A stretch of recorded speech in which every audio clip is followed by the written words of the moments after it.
Takeaway Chinese, where you can take some Chinese away and experience progress day by day. Takeaway Chinese, we will promise you a difference.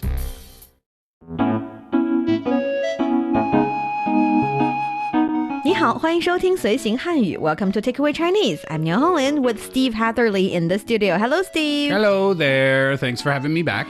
Always pleasure having you in the studio talking about a lot of, well, to you, new things in the country. And I'm pretty sure you are about to experience one thing that is, in my opinion, quite exciting in China. That's one of our, well, actually, just strike the one of. It's the most exciting, most important festival here in China. I don't know what that is. That must be the upcoming Spring Festival.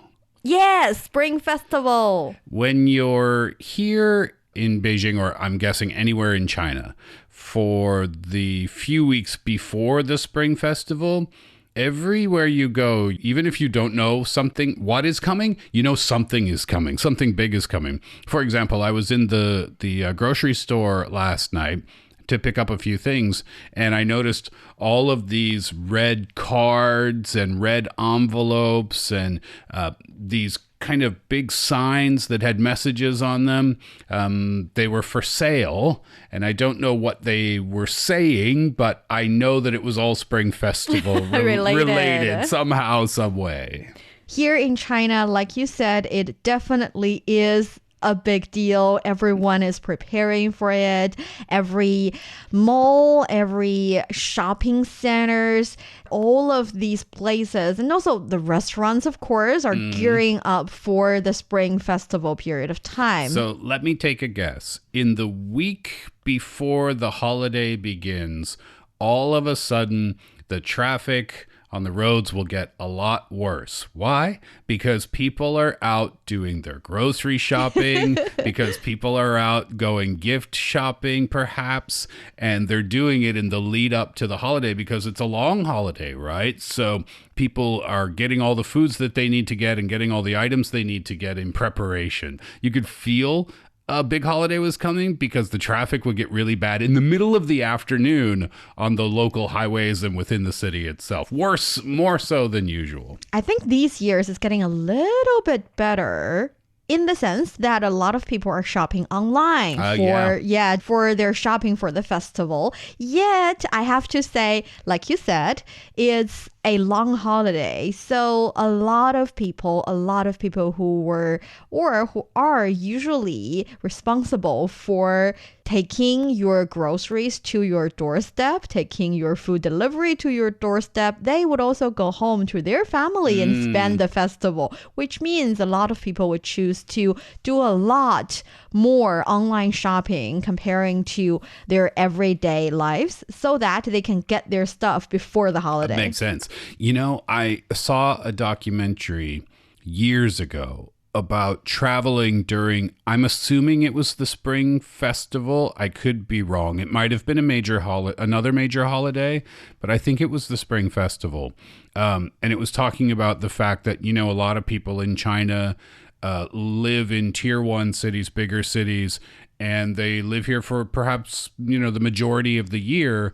And this time of year, for example, is one of the only opportunities that a lot of people have, because they're busy with their work, to go back to their hometowns. Yes, it's definitely about the Spring Festival. And this is the case for not a few hundred people. This is the case for millions of people. So the train tickets are in very high demand, and traffic, of course, gets really bad over the holiday as well. But what's funny is that, you know, I watched that so many years ago with, of course, at that time, no knowledge that I would be coming here and be here during the holiday season. So I'm looking forward to seeing how things go. I know that in the city, it gets decorated.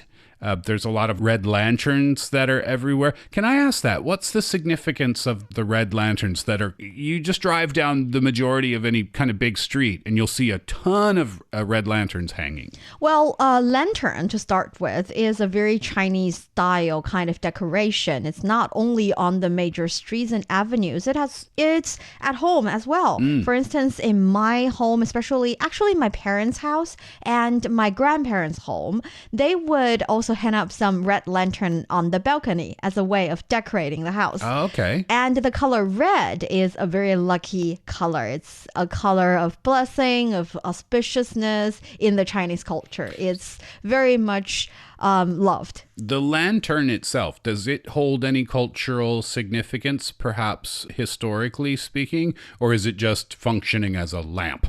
Yeah, I would assume the second, the letter, yeah, for traditionally. But definitely, if you see the decoration of the lantern itself, the painting on the outside, some paper cutting in the middle side, and maybe in the Chinese culture, we also have the very delicate made and designed kind of lantern that the inner side of it can rotate a little bit, and the outer side, it's almost like a tiny little movie on the lantern. Yeah, really cool. Anyway, like you said, it is the big holiday of the year here in the country. And you've already mentioned that during the holiday, a lot of people would travel around. And so I think we can at least start learning 2 keywords about the Spring Festival. One is the Spring Festival itself. We call it Spring Festival because the Chinese word for Spring Festival is literally spring and festival, 春节.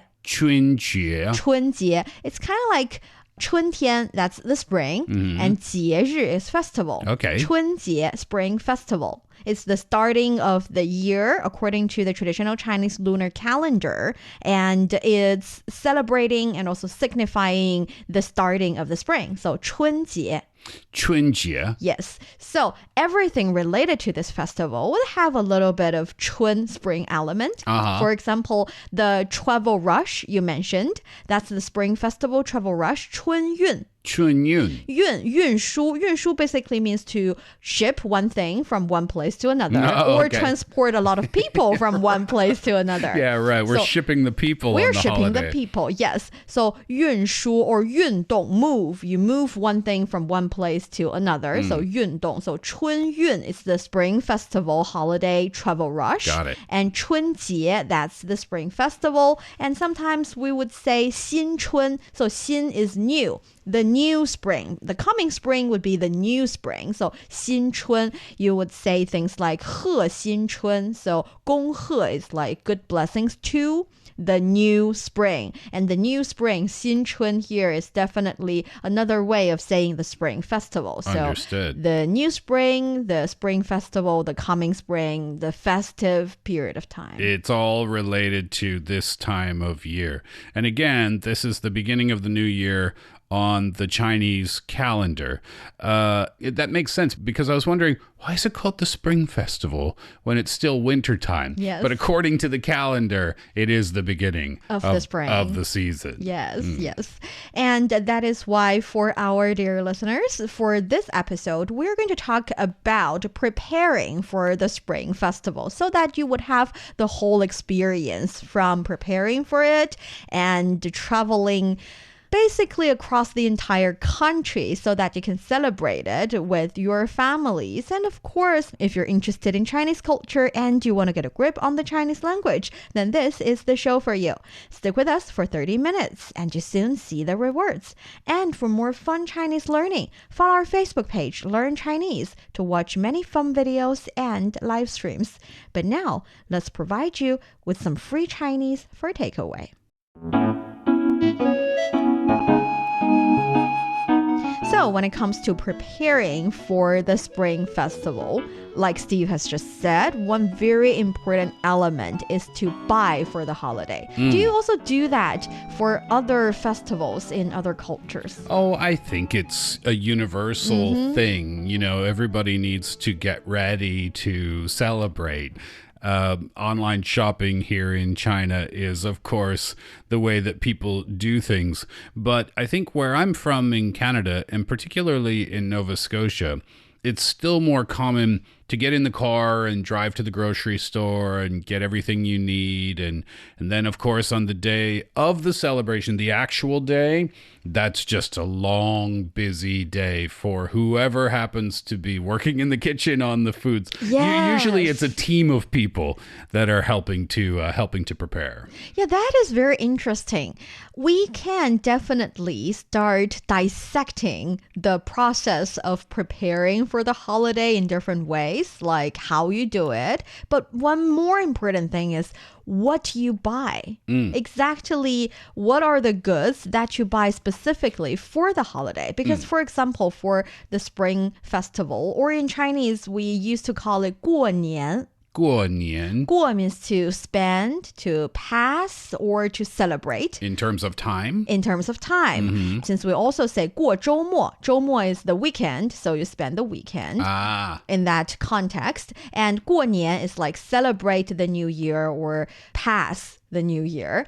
And the idea here is that traditionally, when the Gregorian calendar was not in China just yet, the traditional Chinese lunar calendar was our calendar. So that was our New Year spending. So 过年 spend the transitioning period between the old year and the new year. That's celebrating the Spring Festival for us. And that is why preparing for the Spring Festival, or to be more specific, purchasing for the Spring Festival in Chinese is 买年货. 买年货. Yes, so 买 is to buy, and 年 is the year or the new year in this context. 货 is goods, so literally buy year goods. Buy the new year goods. So if I say 你买年货吗? Does that mean, did you buy your New Year's goods? Yes, but you have to say 你买年货了吗?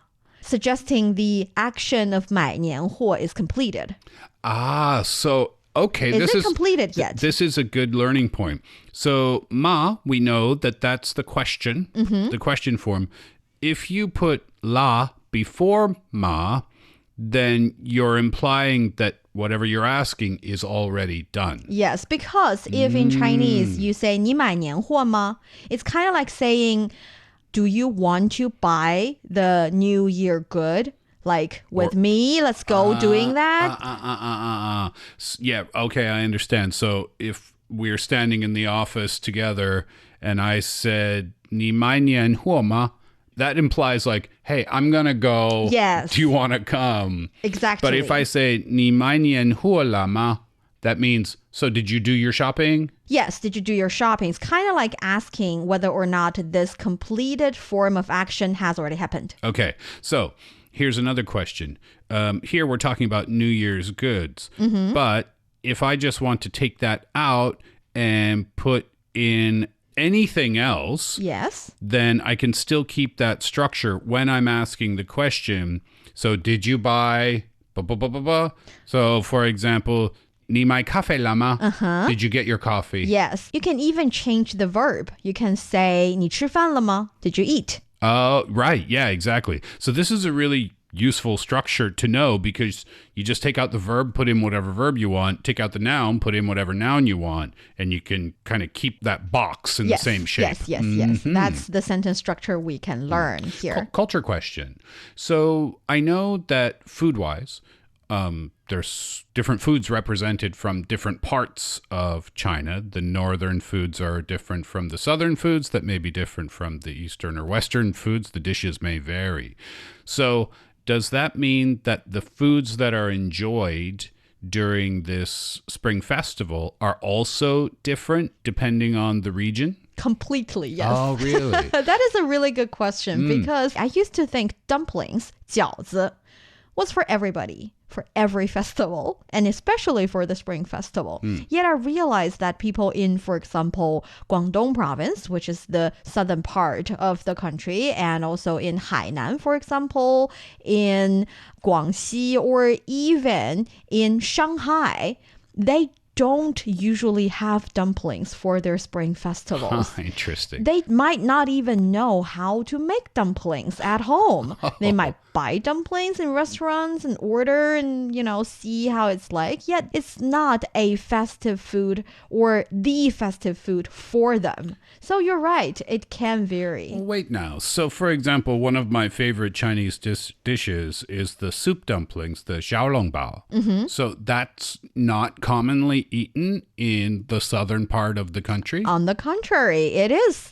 commonly eaten in the southern part of the country, yet it's not that common in the northern part of the country. Or at least the types are different. I'm not really sure which type you're talking about. We know there are a lot of different types of xiaolongbao. As long as the size of the steamed dumpling is small, you can call it a xiaolongbao. Yet in the northern part, the wrap of the dumpling of the xiaolongbao is quite thin and relatively smooth.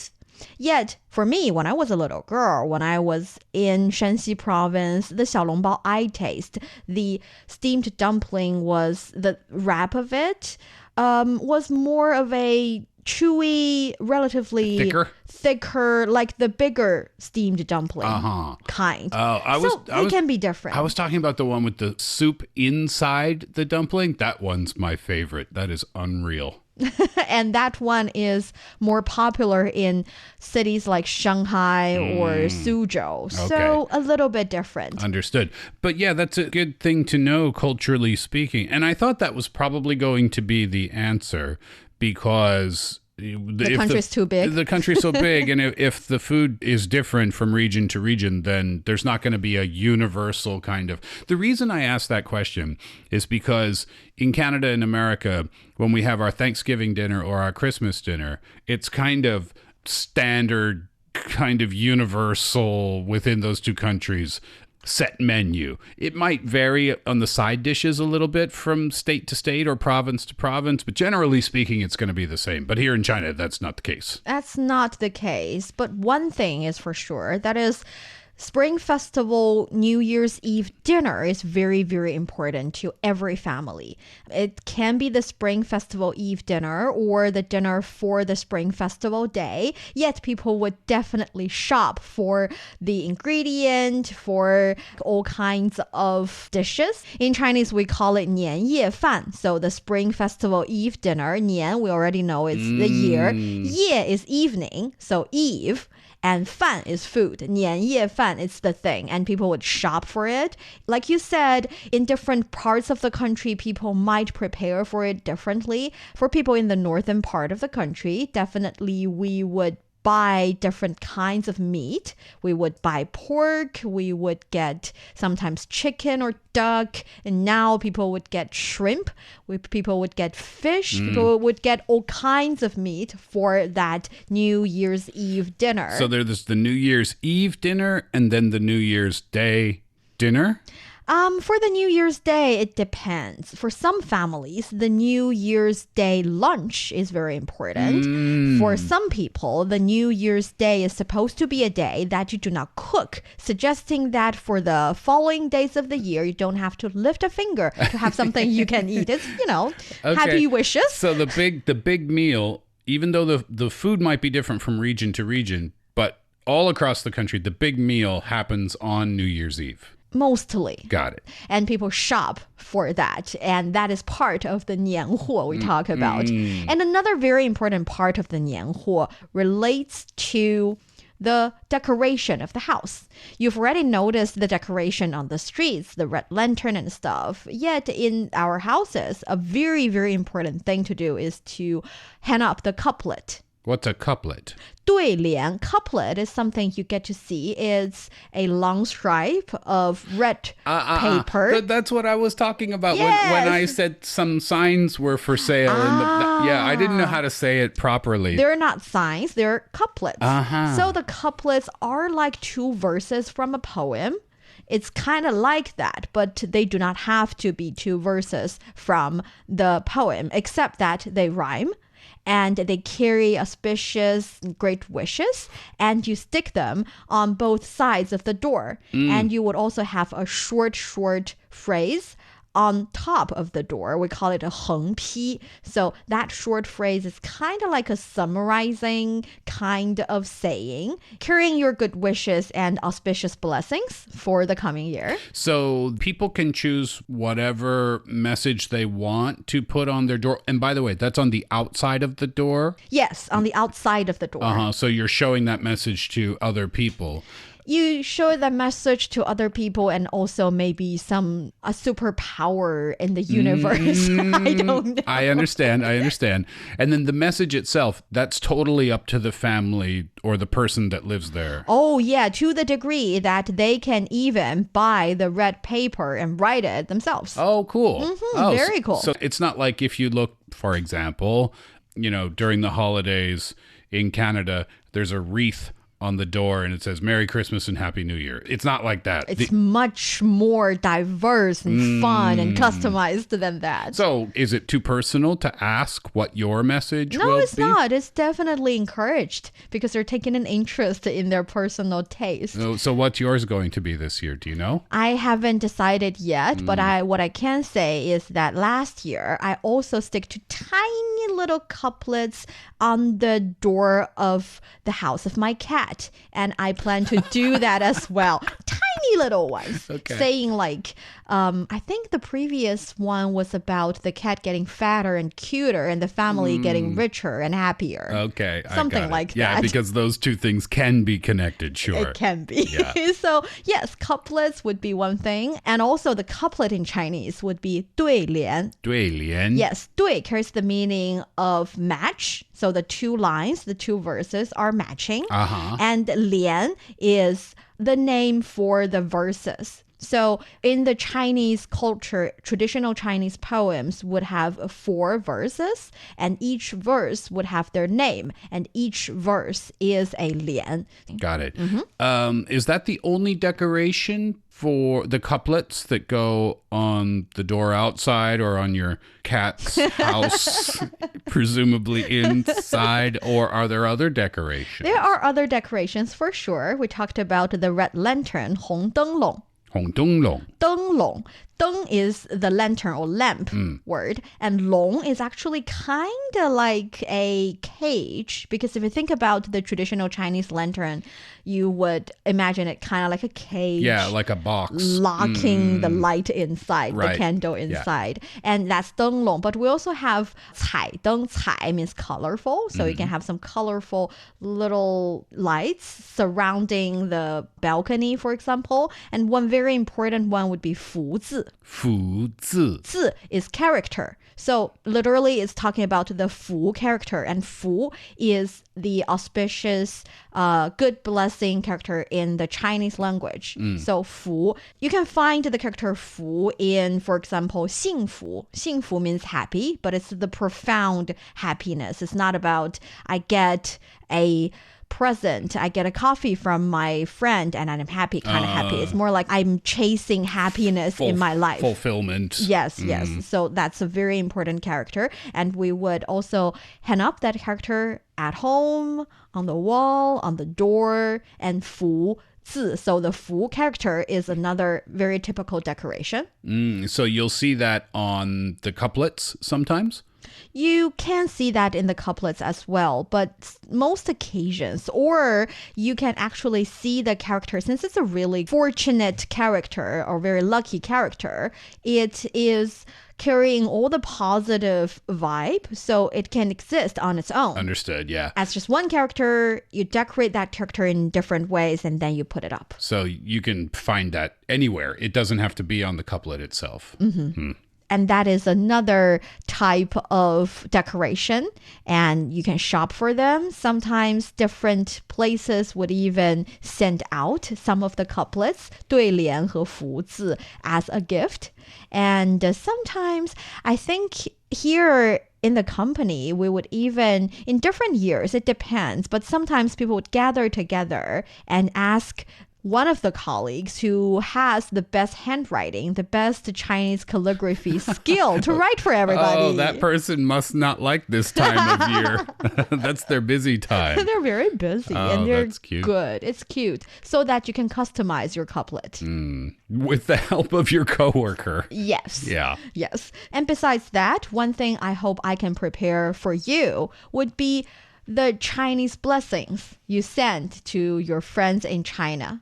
Oh, okay. You can prepare for me? I can prepare for you. Help me out. Because when it comes to sending auspicious phrases, even though we say we can customize some, depending on who you're sending this phrase to and best wishes to, there are certain 4-character Chinese idioms that you can use in your wishes. Perfect. So, for example, the most common one, we talk about Happy New Year in English. In Chinese, we have that too. We say 新年快乐.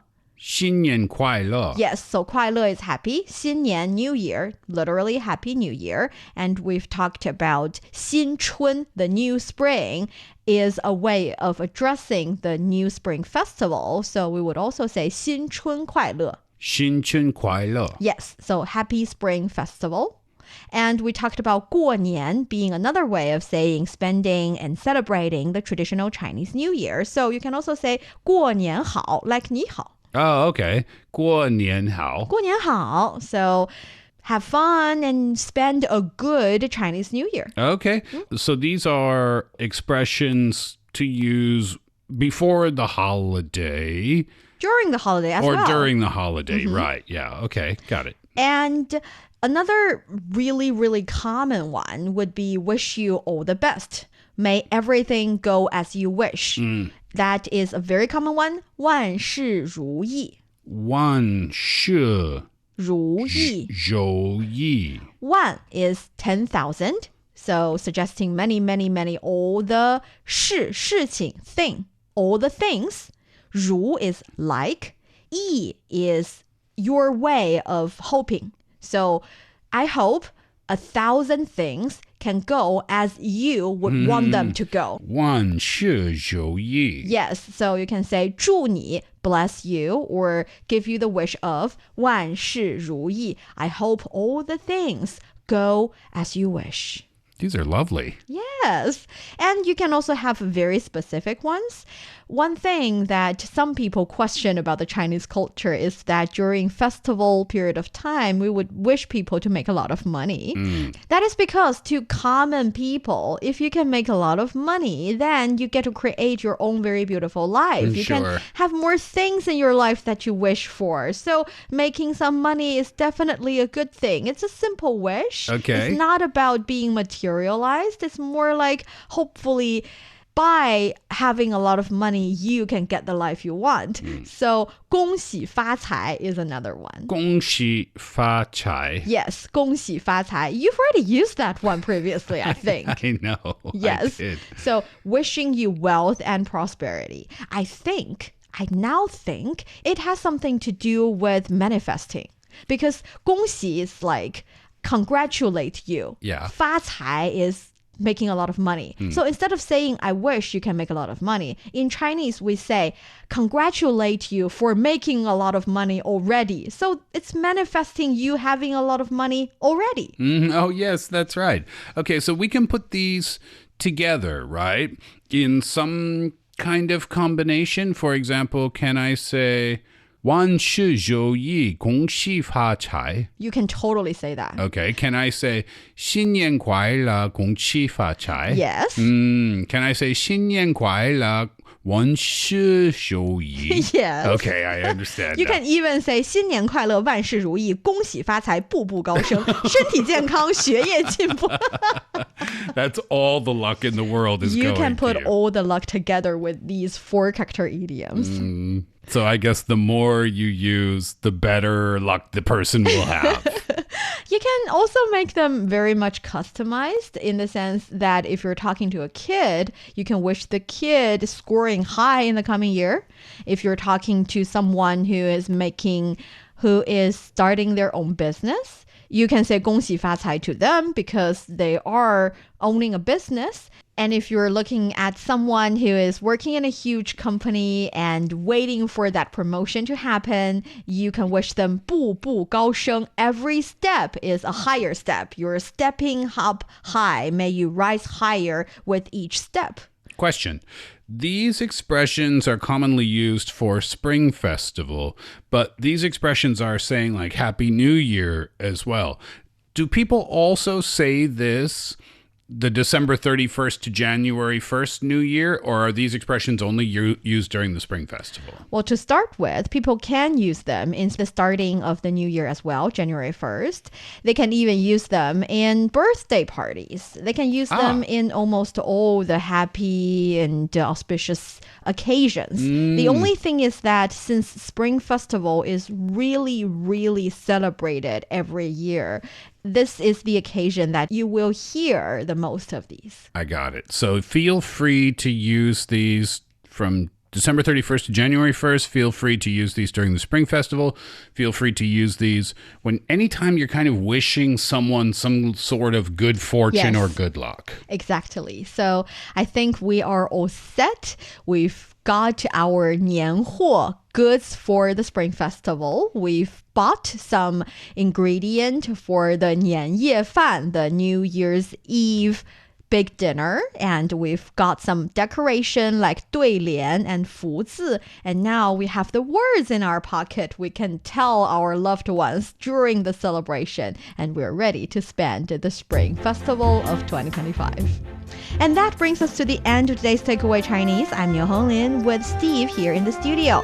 For more episodes of the show, you can visit our website at radio.cgtn.com and go to the column podcast. You can also listen to the show and read the script there. Find us wherever you listen to your favorite podcast. Just search for Takeaway Chinese. Don't forget to leave your questions, comments, and a 5-star rating. And for this episode, maybe your favorite word to wish other people good luck during the Spring Festival. 感谢收听，恭喜发财，新年快乐，步步高升，万事如意。谢谢，Thank you. See you next time. See you next time.